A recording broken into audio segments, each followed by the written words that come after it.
It's time for this week's Economy Matters with Christoph Schumacher beaming into us from Germany this week. So, Christoph, you're drawing parallels between Germany's economy and New Zealand. What are you thinking about?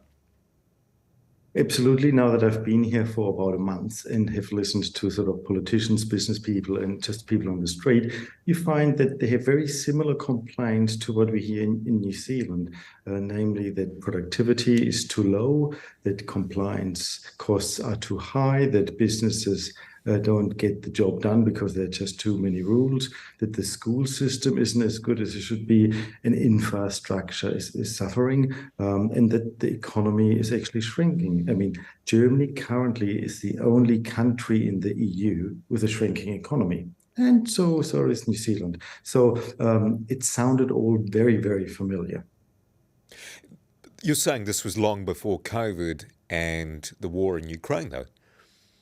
Absolutely. It has been amplified through the war because energy prices are super high in Germany. It's the most expensive country for energy at the moment. But this has started 15, 16, 20 years ago. There have been no substantial reforms. Productivity in Germany has been declining for the last 15 odd years. And when you just now look at the numbers, it's surprising. You wouldn't believe it initially that a country like Germany, that was known for its efficiency and productivity, has fallen out of the top 10 in the EU in terms of capita GDP. It's no longer in the top 20 of competitive countries and has dropped in the ranks of productivity outputs. So that's not something that just happened in the last couple of years. That's something that has been happening in the last sort of 15 years. And hand in hand with no structural reforms, you're also saying political decision-making has been reactive. Absolutely. Germany sort of has missed the boat a bit with the whole digitalization process. And that was simply because policies in the last decade have been very reactive rather than being at the head of the technology wave, which Germany used to be. Its focus shifted sort of more to social policy and sort of global warming, trying to lead the way there, and other areas have suffered from that. And a lot of bureaucracy as well. Absolutely, absolutely. I mean, Germany was always known for its bureaucracy, and it's still there. But complaints are that we have a bloated governmental system. There's just way too much bureaucracy, and it actually stops companies from competing globally because they feel disadvantaged by all these rules and regulations. And again, there are similarities to New Zealand because compliance costs have been increasing in the last years. And we hear many businesses in New Zealand complaining that there's just not enough time to get the job done because there's just so much compliance to follow. What does Germany need to do to get out of this funk? Well, I went right back to the philosophical approach that I had taken in my last column as well, and actually said we have seen a shift in philosophy. Germany used to be a country that valued hard work, efficiency, and sort of pressure as well with work.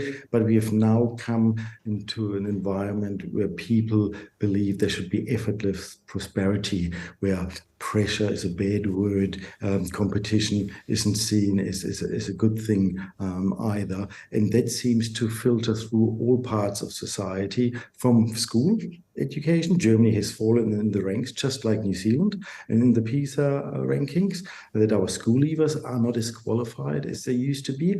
In businesses, we don't see people apply themselves as much, and that filters right through the economy as well.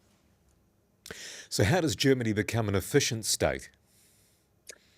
Well, we need to appreciate and recognize and value hard work, excellence, people who apply themselves and go the extra mile, rather than believing that equality is the new way to go.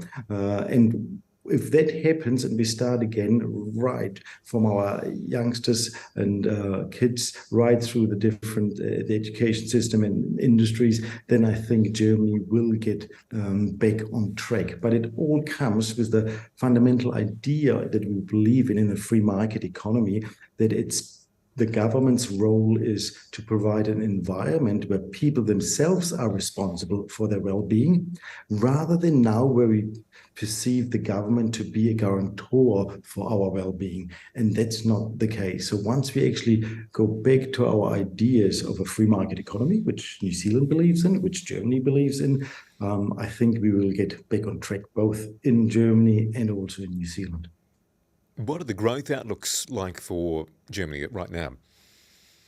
Struggling. They're still struggling because of the high energy prices. As I said, the economy is slowing, and then the outlook is not too positive for that at the moment. So the government is under a lot of pressure. There's a lot of turmoil with our big coalition. At the moment, it's all over the news. And we don't have an election this year like in New Zealand, but the following year. And I think that will bring some change as well. What's the business situation like in Germany right now? Is it a good place to do business? How are businesses faring? No, it's not. We have a double whammy here. They struggle to find enough staff. There's a shortage of employees here. Businesses are saying they have business, but just don't have enough staff. And then when they have staff, they have to follow all sorts of extra compliances costs, which make them uncompetitive. And that's why production costs have been increasing. And in a global environment with so much competition going on, it's currently not the best place to be. And the business outlook is actually not that positive in New Zealand, in Germany. Sounds like a good place. Sounds like a good place to be analysing the economics right now for you. How are you faring over there? Yeah, it's good. I mean, I enjoy my time here as economists. It's exciting when things don't go smoothly, right? It's get a bit boring if everything is going well. So I'm currently working at a university here, and I'm part of advisory groups. So I think a lot of people come together at the moment here and try to change things because it's time to do those kind of things. All the best. Christoph Schumacher, thanks for your time. You're most welcome.